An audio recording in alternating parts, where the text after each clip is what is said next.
जनाब मोहम्मद हुज्जत साहब तिलावत कलाम मजीद से हमारे क़ुलूब को मुनव्वर फरमा रहे थे। किताब हिकमत रहमान पढ़ रहा हूँ मैं, बागही व बायक़ान पढ़ रहा हूँ मैं। मेरा शऊर तिलावत है कारियों से अलग, अली को देख कर कुरान पढ़ रहा हूँ मैं। मेरा शऊर तिलावत है कारियों से अलग, अली को देख कर कुरान पढ़ रहा हूँ मैं। अनजातीनी मिसरों के साथ मैं इल्तमास कर रहा हूँ सीनियर साहबी सीनियर रिपोर्टर मोहतरम जनाब अंजुम जाफरी साहब की खिदमत में कि तशरीफ़ लाएँ, बारगाह मौला में नजरानी अक़ीदत पेश करें।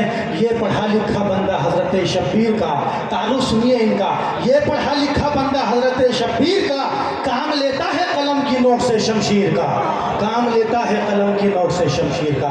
मोहतरम जनाब अंजुम जाफरी साहब। शुक्रिया नवाज़िश नाते पाक पेश खिदमत है, मुलाज़ा फरमाएं बताएं।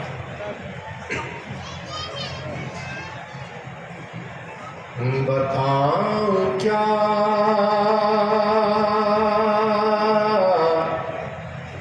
तुम्हें क्या क्या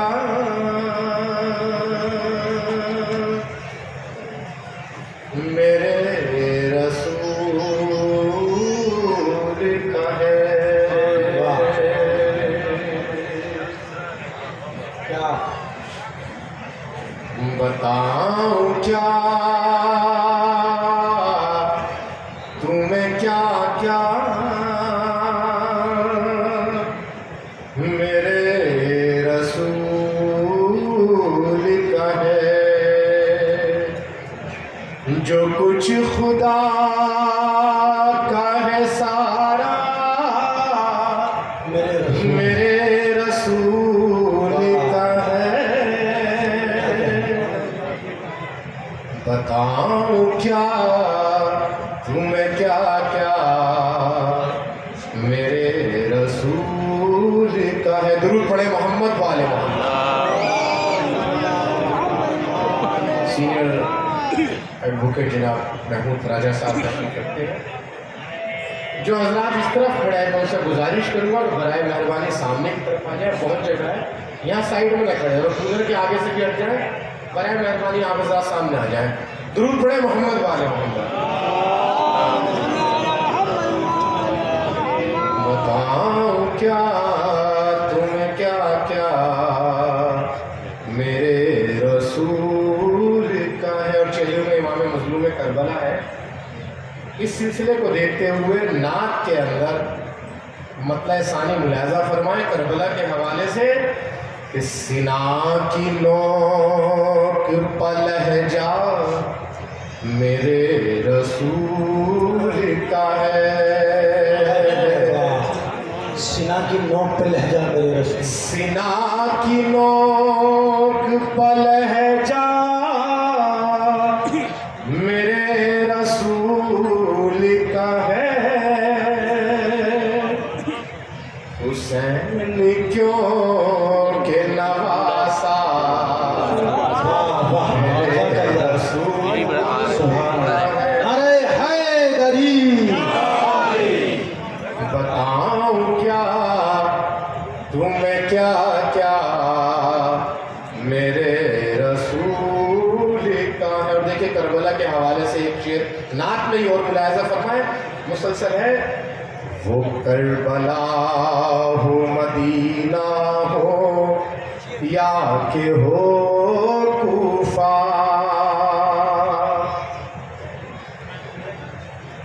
वो करबला हो मदीना हो या के हो कूफा,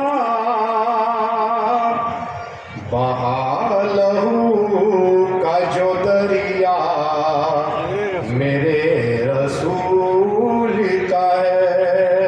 दुरूद पढ़े मोहम्मद वाले मोहम्मद।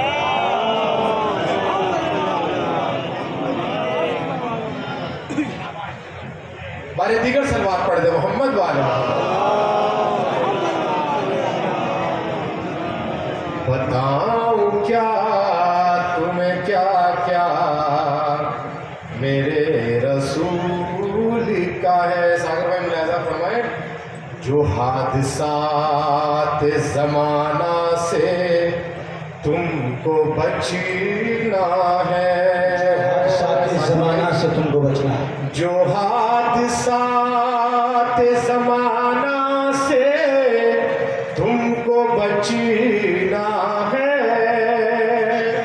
चलो फिर उस पर जो रास्ता मेरे हुसैन, वाह वाह वाह वाह, रसूल मेरे रसूल, वाह वाह वाह, जज़ाकल्लाह। हजार मुश्किलें आए के लाख तूफान उठे, हजार मुश्किलें आए के लाख तूफान उठे। सुकून जो देगा वो कलमा मेरे रसूल का है। दुरूद पढ़ दे मोहम्मद वाले।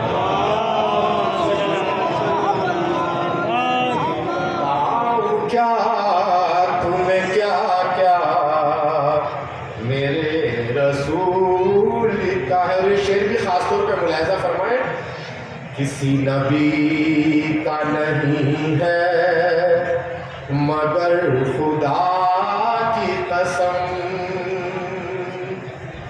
किसी नबी का नहीं है मगर खुदा की कसम। ये दो जहां में उजाला मेरे रसूल का है। और किया है कसीदे सफर मैंने यूं मदीने का, किया है कसीदे सफर मैंने यूं मदीने का। मैं क्यों न जाऊं बुलावा मेरे रसूल, वाह वाह, रसूल का है। और अल्लाह इख्तिसार के साथ आखिरी शेर इस सिलसिले का मुलायजा फरमा ले। पैगंबरों के मकासिद जहाँ पर मिलते हैं, पैगंबरों के मकासिद जहाँ पर मिलते हैं, वो कायनात में खेमा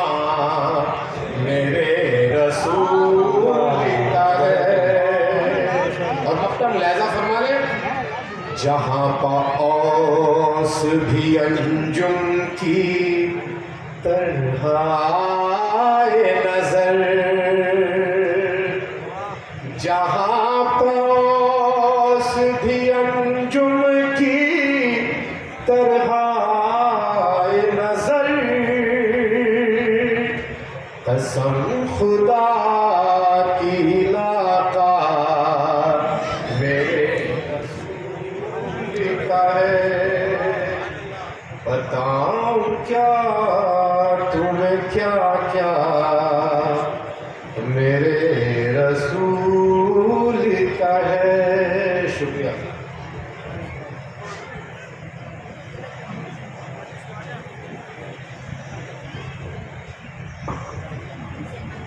जज़ाकल्लाह माशाल्लाह। आइए मोहतरम जनाब अंजुम जाफरी साहब के बाद मैं गुजारिश कर रहा हूँ मोहतरम जनाब बहादुर अब्बास साहब से कि वो तशरीफ़ लाएँ और अपने बयान से सामईन को नवाजें। बावाज़ बुलंद सलावत।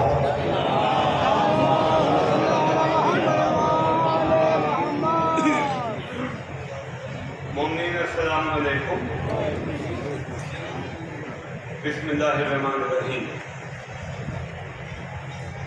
सबसे पहले आज अरबईन के मौके पे मैं तमाम यहाँ मौजूद अपने मोमिनीन को पुरसा पेश करता हूँ। आज का दिन अंजुमन हैदरी एंटी टेररिज्म डे के तौर पे भी यहाँ पर हम लोग प्रोग्राम करते हैं, जिसके अंदर किस तरीके से क्या क्या फॉर्म्स टेररिज्म की हैं, किस तरह जुल्म किए जा रहे हैं और लोगों को परेशान किया जा रहा है, उसके ऊपर अलग अलग टॉपिक से लोग आकर रोशनी डालते हैं। और जो लोग खास तौर से इस तरीके की आतंकवादी गतिविधियों के खिलाफ जो टेरराइज किया जाता है, टेररिज्म खाली ये नहीं है कि किसी ने आके यहाँ पर बम फोड़ के लिए टेररिज्म है। टेररिज्म ये भी है कि अगर आप संविधान के तहत नमाज पढ़ना चाहते हैं, संविधान ने आपको इजाजत दी है कि आप अपनी मर्जी का खाएं, अपनी मर्जी का पहने, जो आज़ादियाँ जो हुकूक हमें दिए गए हैं, अगर उन्हें करने से रोकने के लिए हमारे जहन में खौफ पैदा किया जाता है तो ये भी एक टेररिज्म की फॉर्म है। आप घर से निकले, अगर आप ये महसूस कर रहे हैं कि कुछ गुंडे आपके साथ हादसा पेश कर सकते हैं, आपको रोक सकते हैं, नमाज से रोक सकते हैं, लिबास के लिए परेशान कर सकते हैं, हिजाब के लिए परेशान कर सकते हैं, आपकी जो आज़ादियां हैं, जो मजहबी आज़ादी हो चाहे दूसरे आपके इंसानी हुकूक हो, अगर उसमें कोई खलल डालता है और उसमें आपके जहनों में खौफ पैदा करता है तो ये सबसे बड़ा आतंकवाद का तरीका है, जो आज की डेट में सबसे ज्यादा देखने में आ रहा है। तो उन तमाम चीजों के खिलाफ हम लोगों ने हमेशा आवाज बुलंद की है, क्योंकि हजरत इमाम हुसैन अलैहिस्सलाम का कौल है कि जुल्म के खिलाफ जितनी देर से आवाज उठाएंगे उतनी ज्यादा कुर्बानी देनी पड़ेगी। तो ये अब हमें तय करना है कि हम कब आवाज उठाएं, मगर ये यकीनी हमारा बात है कि ये यकीन है हमारा कि ये इमाम का कौल है कि जितनी देर से आवाज उठाएंगे उतनी ही ज्यादा कुर्बानी देनी पड़ेगी। तो उस ज्यादा कुर्बानी को रोकने का एक ही तरीका है कि जल्द से जल्द हम सब लोगों को जुल्म के खिलाफ उठ खड़ा होना चाहिए। आप सबने देखा, दरगाह शाह मर्दा की मिसाल आपके सामने है। यहां पर तमाम औकाफ के अलग अलग तरीके के भेड़िए अपने दांत गड़ाए बैठे थे, अलग अलग तरीके के लोग।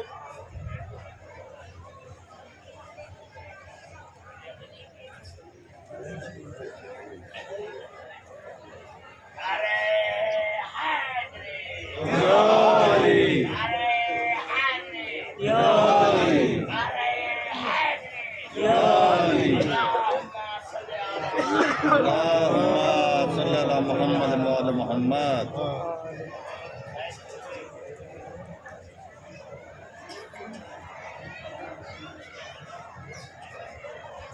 एक आवाज बुलंद सलवार।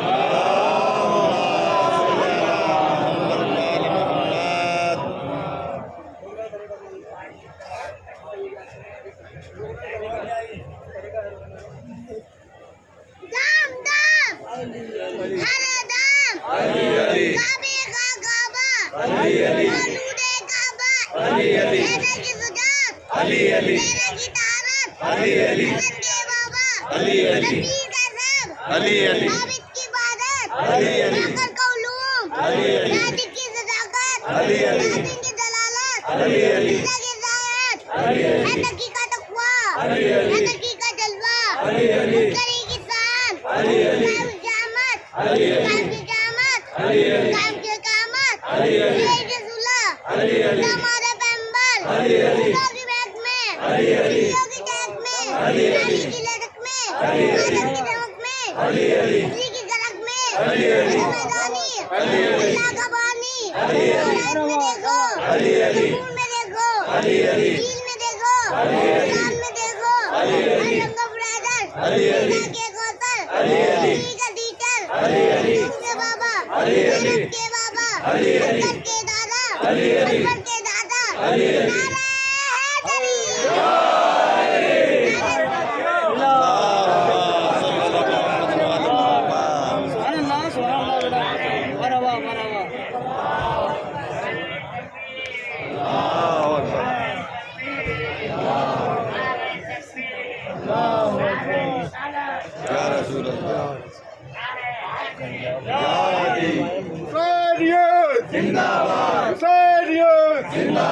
लब्बैक या हुसैन लब्बैक या हुसैन लब्बैक या हुसैन लब्बैक या हुसैन लब्बैक या खामनई लब्बैक या खामनई लब्बैक या खामनई लब्बैक या खामनई लब्बैक या खामनई लब्बैक या खामनई लब्बैक या हुसैन लब्बैक या हुसैन लब्बैक या हुसैन लब्बैक या हुसैन लब्बैक या हुसैन लब्बैक या हुसैन नारे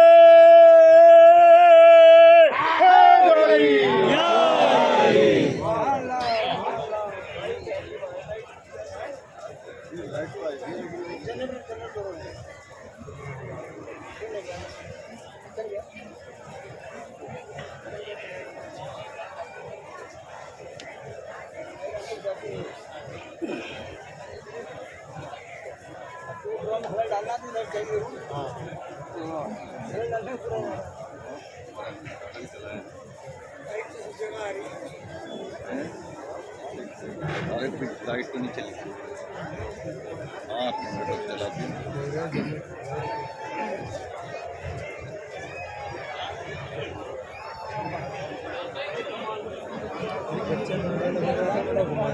कोई बात नहीं पर्स हो रहा है अब नमाज पढ़ जब दिमाग में आया तो नहीं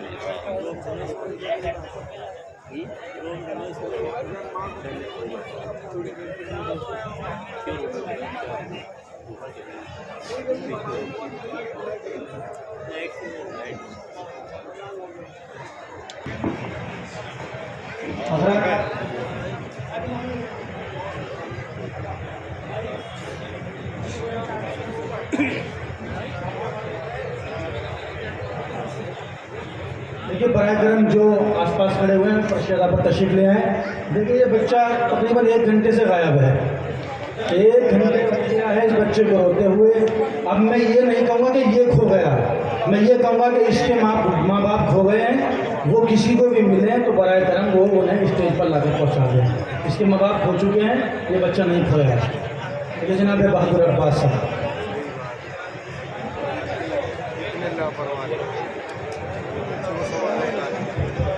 नारे हैदरी, नारे हैदरी।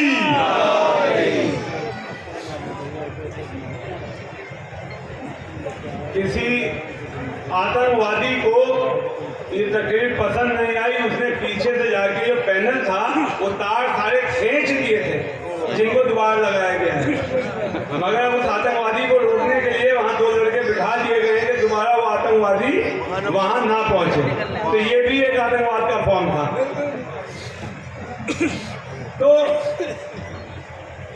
बात यह है कि दरगाह के अंदर भी बहुत बड़े बड़े भेड़िए थे जिन्होंने यहाँ दांत गड़ा रखे थे, मगर 2011 से जब यहाँ पर लड़ाई शुरू हुई तो शुरू में बहुत बड़े बड़े लोग आए जिन्होंने कहा कि आप यहाँ कामयाब नहीं हो सकते, कुछ नहीं कामयाबी मिलेगी।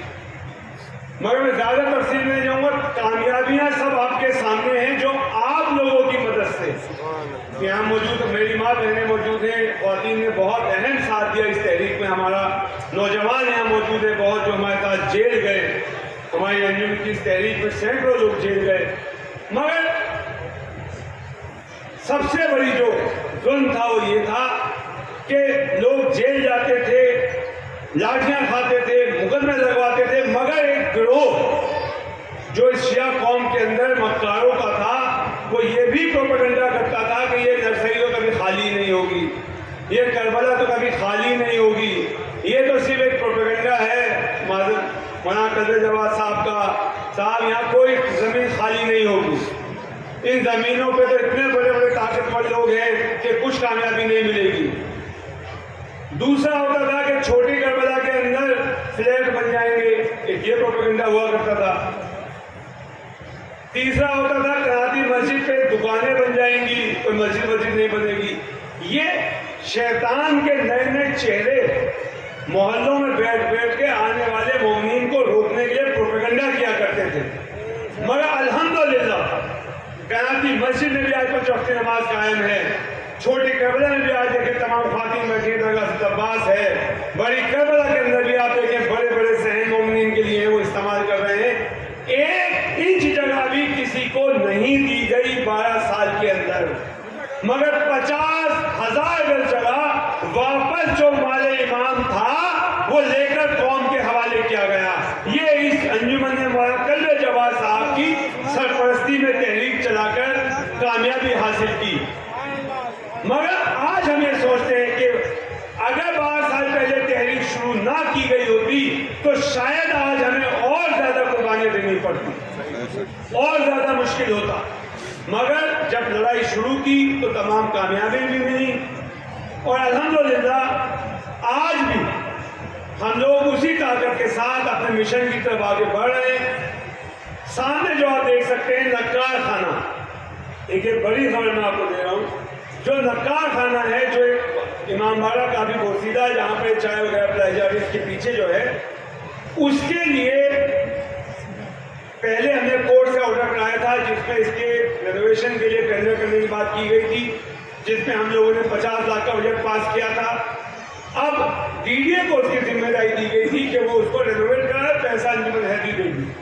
मगर अब डीडीए ने अंजुमन हैदरी को बाकायदा ऑर्डर दे दिया है जिसके अंदर ये लिख कर दिया गया है कि ये जगह वक्फ है और इस इमारत की रिपेयर का काम, रेनोवेशन का काम अंजुमन हैदरी आगा खान ट्रस्ट से या किसी और ऐसे इदारे से जो पुरानी इमारतों का मरम्मत करा सकता है, उससे उसकी मरम्मत कराएं और उसको रेनोवेट करें और वहाँ पर इमामबाड़ा पहले की तरह महफूज हो। और वहाँ पर जो मजलिसें होती हैं जिसमें ख़वातीन की जान को खतरा बना रहता है कि बिल्डिंग गिर ना जाए, तो अल्हम्दुलिल्लाह फिर वो लगातार हमारी मजलिसें वहाँ हो सकें। तो इंशाअल्लाह आप लोगों से गुजारिश है कि आप दुआ करें कि जल्द से जल्द वो नक्कार खाना इमामबाड़ा जो है हमारा, उसकी रेनोवेशन हो और उसकी दोबारा से हम उसकी इफ्तिताह करें और आप सब लोग इसमें शरीक हों।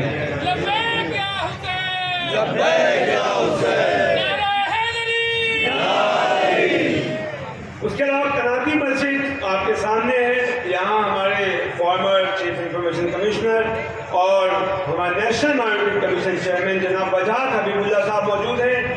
जब नेशनल माइनॉरिटी कमीशन चेयरमैन थे तो उस टाइम पर मस्जिद के अंदर से लोग जो थे वो एनएमसी के लोग सब सामान, जानमाज, सिलदार सब सामान उठा के ले गए और कहा साहब आप नमाज नहीं पढ़ सकते। उसके बाद माइनॉरिटी कमीशन में हम लोगों ने अपील की और जब आने के बाद वहाँ सवाल हुआ तो कहा साहब ये कोर्ट में क्योंकि केस पेंडिंग से नमाज नहीं पढ़ सकते। तो आज भी वो ऑर्डर मौजूद है, वजाज साहब ने मैंने कहा कि भैया केस पेंडिंग है बाउंड्री वॉल का, नमाज के लिए किसने मना किया है? कनाती मस्जिद कहाँ ये बाउंड्री बनने का केस पेंडिंग आप मान सकते हैं, तो उससे मस्जिद में तो कोई डिस्प्यूट नहीं है ना। तो उसके बाद अल्हम्दुलिल्लाह हमारी जो हमें परेशान किया जाता था वो परेशानियां नहीं हुई और कोई दुकानें नहीं बनी है वहाँ पर। अलग अलग लोग प्रोपेगेंडेबाज आते हैं, आप देखते हैं माशाल्लाह 5 वक्ती नमाज कायम है और आज वहाँ पर जो है कराती मस्जिद अपनी शान शौकत के साथ मौजूद है। जब करबला में आप एंटर करते हैं राइट साइड पर जो मस्जिद है, उसके अलावा करबला के अंदर अल्हम्दुलिल्लाह ताज़िए के चारों तरफ तकरीबन 50,000 स्क्वायर फीट का हमने सहन तैयार किया है और रास्ते बने हैं करबला के, जिसमें तकरीबन 6 लाख ईंटों का हमने ये रास्ते बनाने में इस्तेमाल किया। उसके अलावा महाखानम के ऊपर 6,000 स्क्वायर फीट का ख्वातीन के लिए खास तौर से हमने सहन तैयार किया है, जिसमें आज तमाम ख्वातीन बैठी हुई हैं। टॉयलेट्स की काफ़ी परेशानी रहती थी, तो जो करबला में जहाँ पर ताज़ी दफन होते हैं उसके आगे जहाँ पुराना एक जो टॉयलेट्स थे वहाँ पर 15 टॉयलेट्स जो है वो रेनोवेट करके दोबारा तैयार किए गए हैं, तो वो भी एक बड़ी परेशानी जो है दूर की गई है। इसके अलावा करबला के अंदर तकरीबन 10 लाख रुपए से हम लोगों ने सोलर लाइट्स वहाँ इंस्टॉल की हैं, जो आप देखेंगे वहाँ हेवेल्स कंपनी की, और दूसरी वहाँ पर सोलर लाइट्स लगाई गई हैं। ये मैं वो तामीरात काम बता रहा हूँ जो अभी हो गए हैं और होने हैं। इसके अलावा पीछे स्टोर रूम की एक बड़ी तामीर की गई है। एक बहुत लंबे टाइम से शाह मर्दा के अंदर पिछले एक चैनल पर मैंने ऐलान किया था कि हम मजलिस खाने को पूरे को एयर कंडीशन करना चाहते हैं, तीनों हॉल, बारदरी भी, पीछे का ख्वातीन का भी और आगे वाला भी। तकरीबन 50 टन एसी का हमने वहाँ पर जो है प्लांट लगा कर तैयारी की है। पूरा अल्हम्दुलिल्लाह इमामबाड़ा हमारे एयर कंडीशन हॉल में कन्वर्ट हो चुका है, जो ऐसा हमने पिछले साल ऐलान किया था। और अब वहाँ पर एयर कंडीशनिंग का काम होने के बाद इंशाअल्लाह हमारा आगे मस्जिद के मुतालिक भी, जो सफ़ेद मस्जिद है इसके मुतालिक भी ये प्रोग्राम है कि जल्द से जल्द हम यहाँ पर इसका नक्शा पास कराने की तैयारी में है। कोशिशें चल रही हैं कि जो शेड डला हुआ है इसको हम यहाँ पर आरसीसी स्ट्रक्चर आए और यहाँ पर इसको भी हम एयर कंडीशन हॉल में कन्वर्ट करना चाहते हैं। जिस जगह आप बैठे हुए हैं काफ़ी जहमत हो रही है, आपको परेशानियाँ हो रही हैं, उबड़ खाबड़ है, इसके मुतालिक हमें बहुत अफसोस है। वजह यह है कि कोर्ट में एक केस चल रहा है शाह मर्दा की बाउंड्री वॉल, जिस ऑर्डर के तहत यहाँ जहाँ आप बैठे हैं यहाँ तमाम बाउंड्री वॉल हो चुकी हैं, सिर्फ पीछे बारगाह ज़ैनबिया की एक बाउंड्री वॉल बाकी है, जिसके लिए ऑर्डर हो रखे हैं, टेंडर हो रखे हैं, मगर कोई टेक्निकल इशू पे फंसा हुआ है जो जल्द बाउंड्री होने की उम्मीद है। जब तक वो बाउंड्री नहीं हो रही है तो स्टेटस को का एक बहाना बना के एजेंसियां रोकती हैं कि आप यहाँ पर तामीराती काम ना करें। उस वजह से इस एरिया में जो सहन बनाने का काम है वो नहीं हो पा रहा है, मगर हमें उम्मीद है इंशाअल्लाह अगर आप लोगों ने दुआ करी और कोशिशें पूरी जारी हैं तो बहुत जल्द हम इस एरिया को भी शाह मर्दा के एक बड़े सहन में तब्दील करके जैसा शान शौकत यहाँ होनी चाहिए वो हम करना चाहते हैं, हमारे प्लान में है। और जैसे ही कोर्ट केस का ये मामला ख़त्म होगा अगले ही दिन से इंशाअल्लाह यहाँ पर जो ये सहन बनने का काम है ये शुरू कर दिया जाएगा। ये सब तो कुछ चीज़ें हैं जो हम अपनी कोशिशों से कर रहे हैं। और इसमें ये बता दें कि जो तमाम करोड़ों रुपए के काम हो रहे हैं ये पहली ऐसी अंजुमन है जो हर जगह क्या होता है कि औकाफ की जगहों को लोगों को दे दिया जाता है, मगर हमारे यहाँ के कॉन्स्टिट्यूशन में अमेंडमेंट किया गया कि यहाँ की किसी वक्त जायदाद पे ना कोई मकान, ना कोई दुकान, ना किसी के ज़ाती इस्तेमाल के लिए कभी भी ये जगह किसी को नहीं दी जाएगी। ये कॉन्स्टिट्यूशन में है हमारे। कोई बेईमान से बेईमान आ जाए वो यहाँ पर अब 1 इंच जगह भी किसी को दे नहीं सकता जब तक वो अंजुमन हैदरी के कॉन्स्टिट्यूशन को मानता है। मगर हाँ कुछ ऐसे मक्कार और गद्दार हैं जो ये कहते हैं ये अंजुमन हैदरी ही नहीं है, ये अंजुमन हैदरी ही कोई नहीं है जिसने ये तमाम 85 मुकदमे लड़के 85,000 जगह आजाद कराई। वो कहते हैं साहब ये अंजुमन हैदरी नहीं है। एक वो अमानतुल्लाह जो अभी जेल गया है वो खोर, उसकी दुम में लिपट के वो आए थे मैदान में करबला का कब्जा लेने। गुंडे भी भेजे थे यहाँ पर करबला पे कब्जा करने के लिए। साजिशें देखें यहाँ। अभी चंद महीना पहले यहाँ की इस करबला की जायदाद पे पहले अमातुल्लाह खान ने कोशिश करी, तमाम गुंडे इकट्ठे करके कोशिश करी कि शाही मर्दा पे कब्जा कर लिया जाए। इलीगल तरीके से कमेटी बना दी। अब मैं आप लोगों से सवाल करता हूं, जितनी दिल्ली के अंदर शिया वक्फ औकाफ हैं, तमाम औकाफ हमारे बुजुर्गों ने इस तरीके से उनकी डॉक्यूमेंटेशन है कि गजट नोटिफिकेशन हो गए, चाहे शिया जामा मस्जिद हो, इमामिया हॉल हो, पंजा शरीफ हो, चाहे मर्दा हो, गजट नोटिफिकेशन होकर यहाँ पर अंजुमनों को जगहें दी गई हैं भारत सरकार द्वारा, बाकायदा नोटिफिकेशन हुआ है। पिछले 60 साल में कभी भी किसी वक्त के चेयरमैन ने यहाँ पे कभी कमेटी तश्कील नहीं करी। 60 साल से आपकी कौम के जिम्मेदारान ही 20 लोग हर साल 3 साल बाद चेंज होके आते रहते हैं। ये नया प्रोपेगेंडा आया कि अमातुल्लाह खान कोर्ट में कहता है, एफिडेविट देके कि साहब वो गजट गलत है, उधर गलती से लिख दिया गया मुतवल्ली, इसकी मालिक वक्फ बोर्ड है और इस पे हम जिसे चाहे मुसल्लत करके भेजेंगे। मतलब वो जो वहां बैठा हुआ बेईमान वक्फ बोर्ड अमातुल्लाह है, जो जितना ज्यादा हराम का माल उसे पहुंचाएगा वो यहां भेजेगा। जब 60 साल में यहाँ के कानून में ये कोई तरीका नहीं है और हमने तमाम केस जो जीते हैं वो एज अ मुतवल्ली जीते हैं। अगर आज इस वक्फ बोर्ड की बात सही साबित हो जाए, अगर सही होती तो हम सुप्रीम कोर्ट तक से केस जीते हैं शाही मर्दा का कि ये मुतवल्ली है अंजुमन हैदरी, तो वो सुप्रीम कोर्ट गलत हो गया और ये वक्फ बोर्ड जो आज जेल बैठा है ये सही हो गया और कौम के गद्दार उसके साथ मिल गए। ऐसे ऐसे गद्दार वक्फ बोर्ड के साथ मिल गए, आप सोच नहीं सकते किस तरह परेशान किया गया, किस तरह जुल्म करने की कोशिश की गई।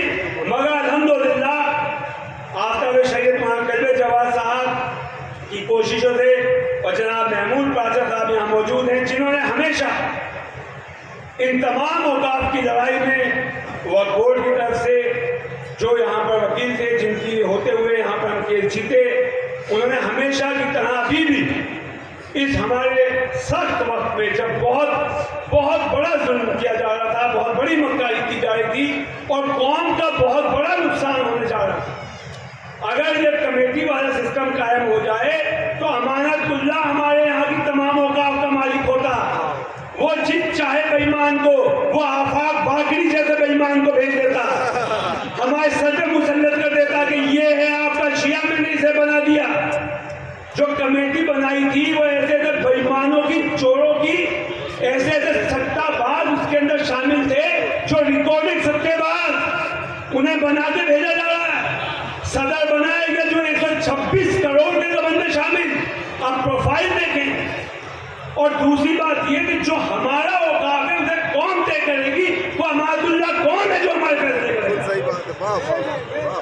अल्हम्दुलिल्लाह आप तमाम मोमिनीन की दुआओं का नतीजा है कि आज वो वक्फ बोर्ड जेल में है। और सबसे बड़ी बात यह है कि जो कहा जाता है कि इस करबला से जो टकराएगा चूरम चूर हो जाएगा, तो वही है, यहीं से जेल गया है।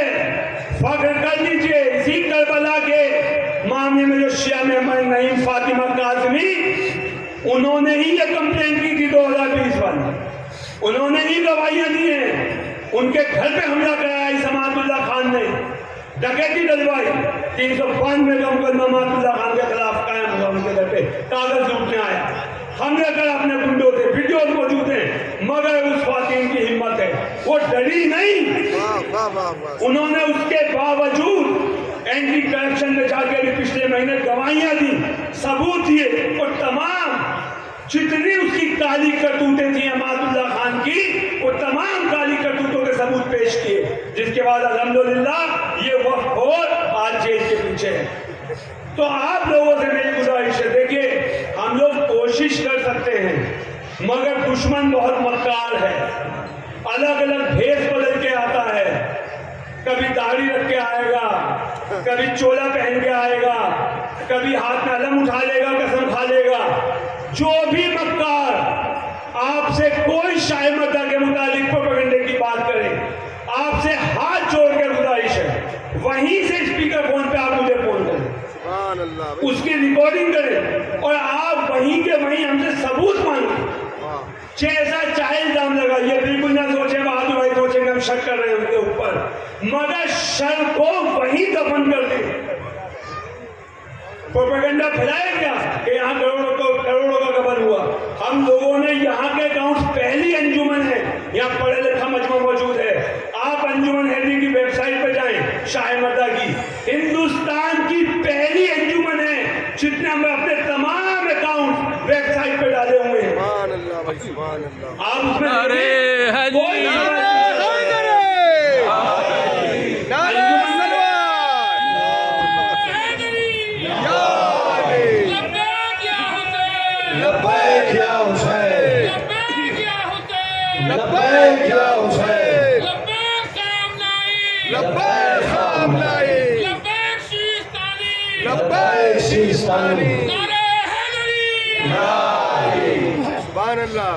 अंजुमन हैदरी ने वेबसाइट पे अकाउंट डाले।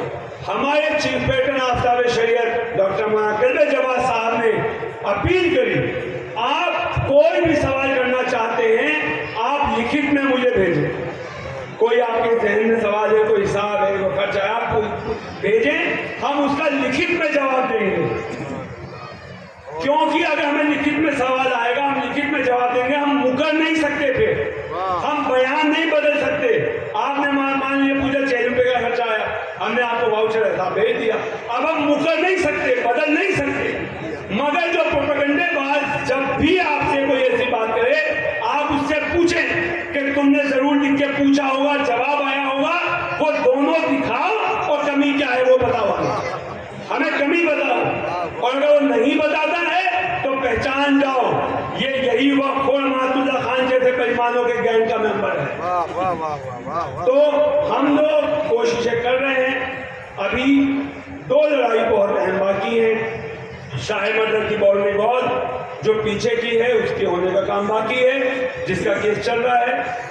नक्कार खाने की मैंने आपको खबर दे दी।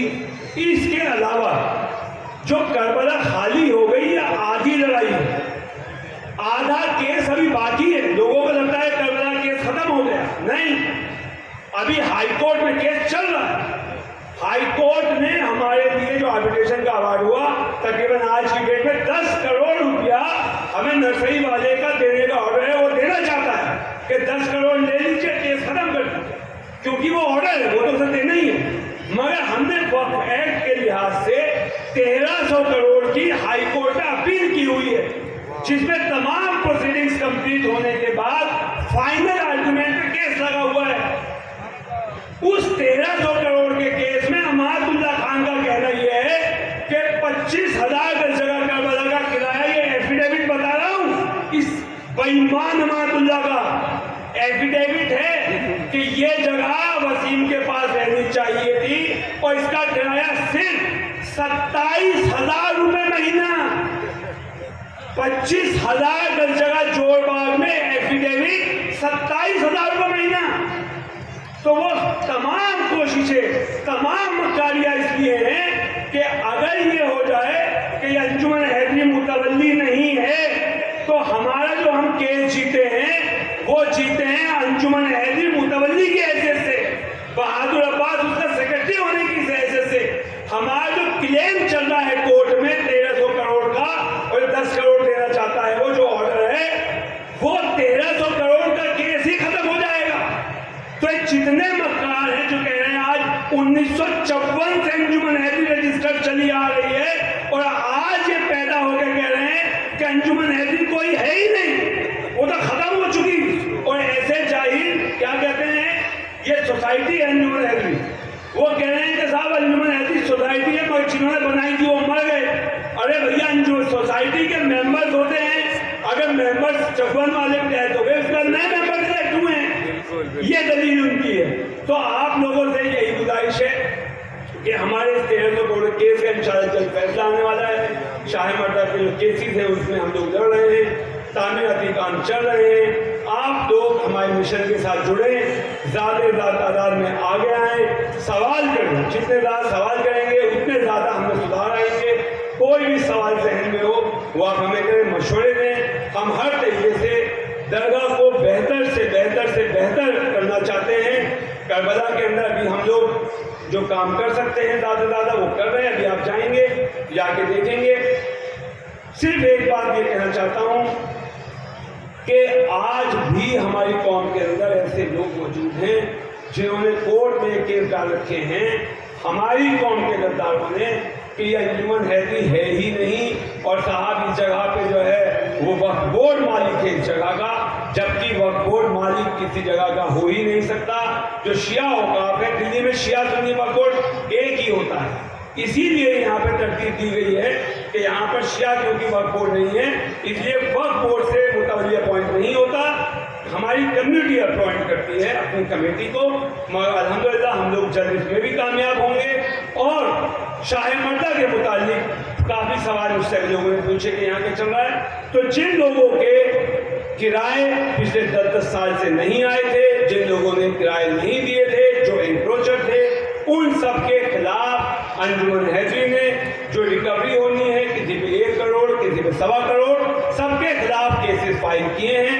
और रिकवरी देखिए, किराया जो है वो जो 10 साल नहीं दिया है, 15 साल नहीं दिया, हमने उनसे यही मुतालबा किया कि वक्फ एक्ट के हिसाब से आप किराया दें और ड्यूज क्लियर करें। और उसमें अभी वक्फ बोर्ड का भी एफिडेविट आ गया है कि हाँ किराया जो है वक्फ एक्ट के हिसाब से किसी घर का 1 लाख बनता है, किसी का 80,000 बनता है, वो खुद एफिडेविट आया है। तो अब मैं उम्मीद करता हूँ कि वो लोग ड्यूज क्लियर करेंगे। मगर हमारा स्टैंड बिल्कुल साफ है, कोई भी हो जो वक्फ पे अगर वक्फ खोरी करेगा, वक्फ का माल खाना चाहेगा, चाहे सगा कोई अपना रिश्तेदार हो, गैर हो, कोई हो, सबके लिए कानून एक जैसा है। वक्फ खोर को बख्शा नहीं जाएगा, ये क्लियर स्टैंड है। और इंशाअल्लाह आप देखेंगे जिस तरह नर्सरी में कामयाबी मिली और मुकदमों में भी बहुत जल्द कामयाबी मिलेगी और इंशाअल्लाह वक्फ जायदादें आज़ाद। सलाम।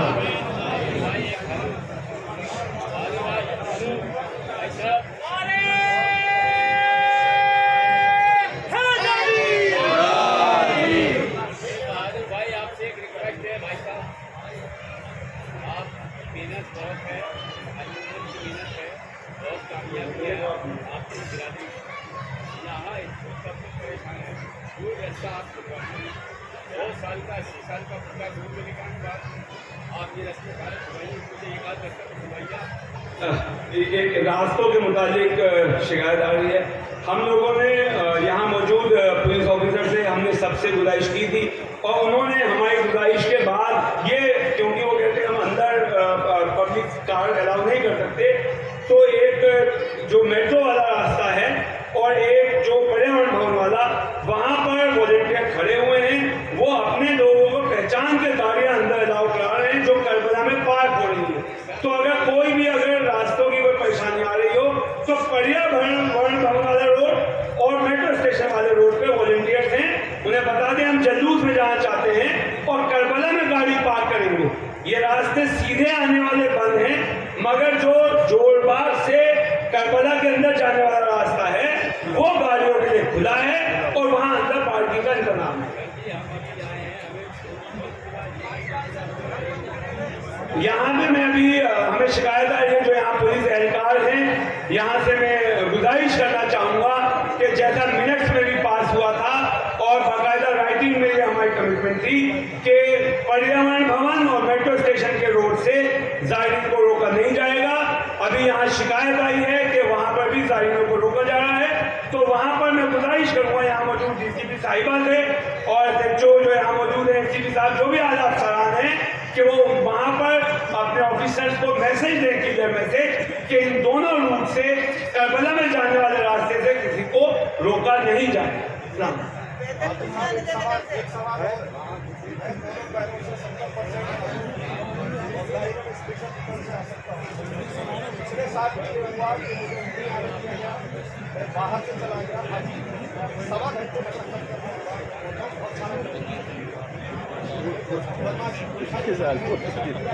हज़रात ये एक सेंट्रो गाड़ी है, इसका नंबर है DL3CBF 1022, DL3CBF 1022, जिसकी भी हो। और ये गाड़ी वहाँ खड़ी है, वहाँ से कराकर हम हटा लें। काफ़ी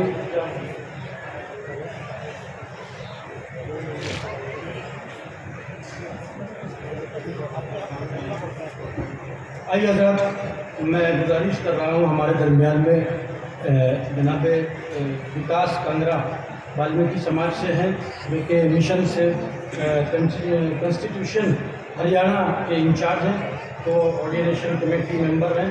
और गुड़गांव में जहाँ जिस तरह से आप देख रहे हैं कि वहाँ नमाज के लिए काफ़ी प्रॉब्लम्स होती हैं, तो वहाँ इन्होंने काफ़ी जद्दोजहद की है और नमाज जगह जगह कायम करवाने की कोशिश की है, और यही उनकी कोशिश है और सही है। मैं गुजारिश कर रहा हूँ आदरणीय विकास कांगरा वाल्मीकि समाज।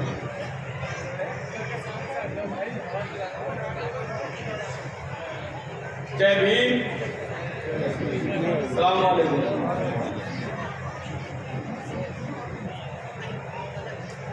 सबसे पहले तो मैं करबला की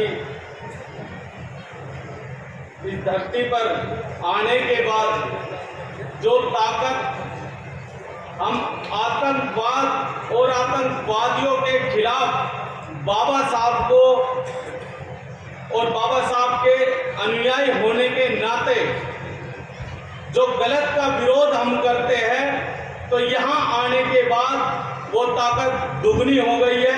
उसके लिए मैं स्पेशल एडवोकेट महमूद प्राचा सर और बहादुर जी का धन्यवाद करूँगा।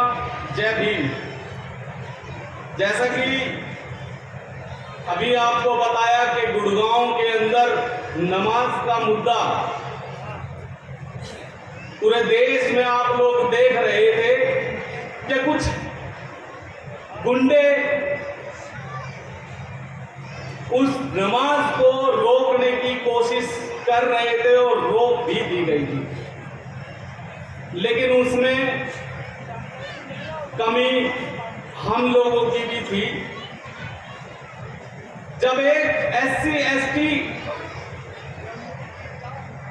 का बंदा और SC ST समुदाय से आपको इतनी सपोर्ट देने के बाद आपके साथ कंधे से कंधा मिलाकर खड़ा हुआ है, तो कुछ कर्तव्य, कुछ दायित्व आपका भी बनता है कि आप हमारे साथ खड़े रहो ताकि आपकी नमाज को पढ़वाया जाए।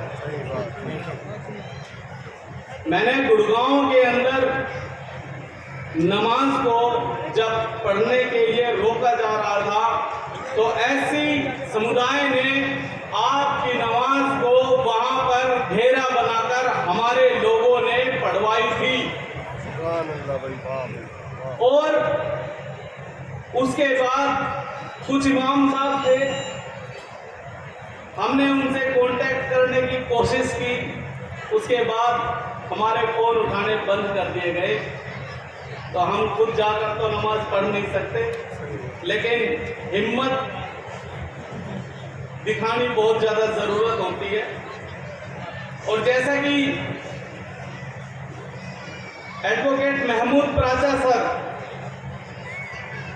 हमारे लिए SC ST के लोगों के साथ जो अत्याचार होते हैं, अभी आपने दिल्ली नांगल का केस सुना होगा, एक 9 साल की बच्ची के साथ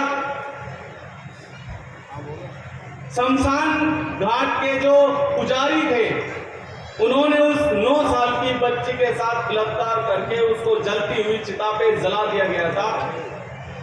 तो हम लोगों ने वहां पर बैठकर जो प्रोटेस्ट किया था, 14 दिन तक धरना प्रदर्शन किया था, तमाम संगठन, तमाम पार्टियां वहां पर आई, लेकिन हमने राजनीतिक जो एजेंडे और कुछ दलाल वो हर जगह मिलते हैं, हमारे में भी है और सबसे ज्यादा है, उनको भेज दिया 14 दिन तक हम वहाँ पर डटे रहे।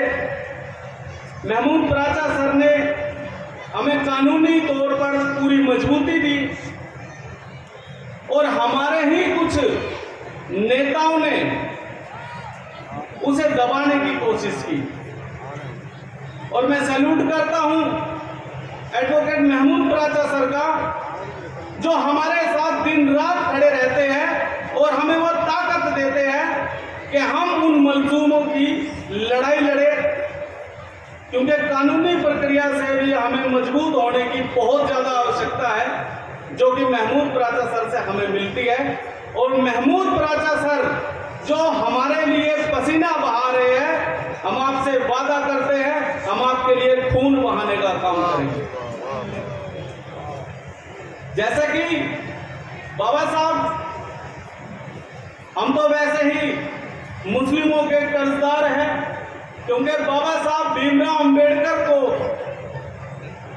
संसद में गोलमेज में भेजने के लिए भी मुस्लिमों का सबसे बड़ा योगदान था। तभी हम आज एक भारत धर्मनिरपेक्ष देश है और हम हर तरह से आजाद है। लेकिन आज चोट आपके ऊपर लग रही है, कल हमारी बारी है, ये सभी को पता है।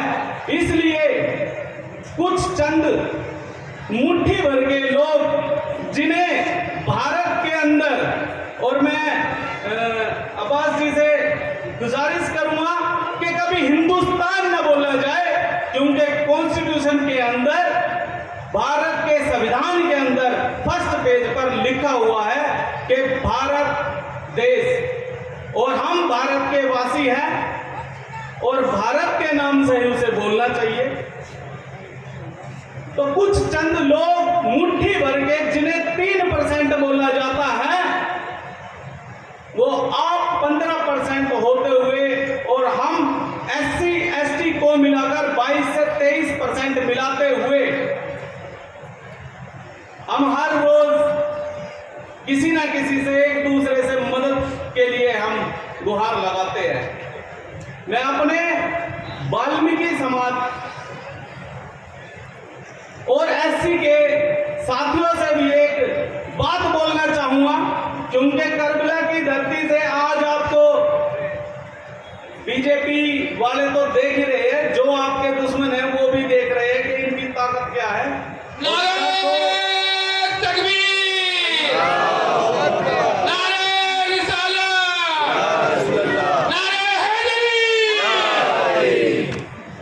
और लाखों लोग जो यहाँ पर आए हैं, इमाम हुसैन जी से हमें भी बहुत कुछ सीखने को मिलता है और ताकत मिलती है और जज्बा होना चाहिए लड़ने के लिए। ये करबला दर्शाती है उस चीज को। तो जो SC ST के महापुरुष, हमारे महापुरुषों के जितने भी मूर्तियां, अगर मैं कहीं गलत हूं तो कोई बता सकता है, जितनी भी पूरे देश के अंदर बाबा साहब भीमराव अंबेडकर की प्रतिमाएं, वाल्मीकि भगवान की प्रतिमाएं, रविदास जी की प्रतिमाएं तोड़ने वाले लोग हैं, एक भी मुस्लिम अगर हो तो कोई भी बता सकता है। और जो तोड़ते हैं वो मुट्ठी भर के लोग हैं, 3% उन्हें कहा जाता है। अगर अब भी नहीं समझे तो कब समझोगे?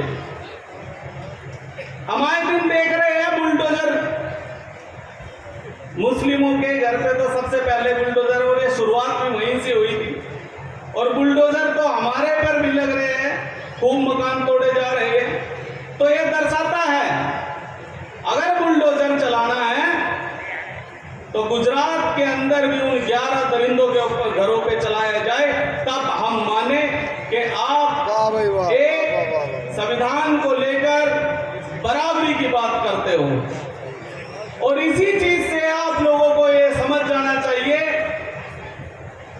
कि उनके माइंड में क्या चल रहा है। 2024 के बाद तो शायद ही कोई इलेक्शन होंगे और तमाम पार्टियां हम EVM को दोष देते हैं, बीजेपी आरएसएस, ये बीजेपी आरएसएस है क्या? 15% और 23%, 48%, 38% के आसपास ही हम अगर मिलकर एक दूसरे की लड़ाई, और जरूरी नहीं कि हम कहने पे ही हो, लेकिन एक छोटा सा सुझाव है और मैंने करके भी दिखाया, और गुड़गांव के अंदर जो नमाज हम पढ़वा रहे थे वो सिर्फ एक प्रत्यक्ष उसका प्रमाण देने के लिए हमने किया था। अगर मुस्लिमों के ऊपर अत्याचार होता है तो SC ST के लोगों को उसकी आवाज उठानी चाहिए, लेकिन अगर SC ST के किसी बच्चे के साथ गलत होता है, उनकी बच्चों के बलात्कार होते हैं, तो एक मुस्लिम को सबसे पहले उसकी आवाज उठानी चाहिए। तब एकता देखिए आप कैसे बनेगी, और मुट्ठी भर के कुछ लोग को ये समझ आ जाएगा कि ये लोग एक है। तो मैं ज्यादा समय ना लेते हुए अपनी वाणी को यहीं विराम दूंगा। बाकी मैं धन्यवाद करना चाहूँगा यहाँ की कमेटी का और आप लोगों का, जो आपने मान सम्मान जो यहाँ पर हमें दिया, उसके लिए बहुत बहुत शुक्रिया। जय भीम।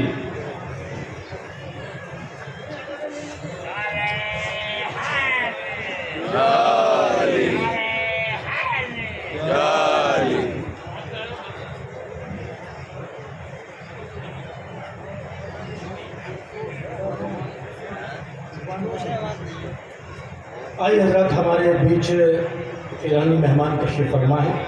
मैं बड़े ही अदब व एहतराम से हल्फ इल्तिमास लेकर उनकी खिदमत में चलता हूँ और गुजारिश करता हूँ आगा मसूद रिजवानियान डिप्टी एम्बेसडर हैं, और मैं हुज्जतुल इस्लाम अली जनाब मौलाना आरिफ हुसैन साहब से गुजारिश करता हूँ कि वो तर्जुमे के लिए तशरीफ़ लाएँ। बाबा से बुलंद सलवात से इस्तक़बाल करें।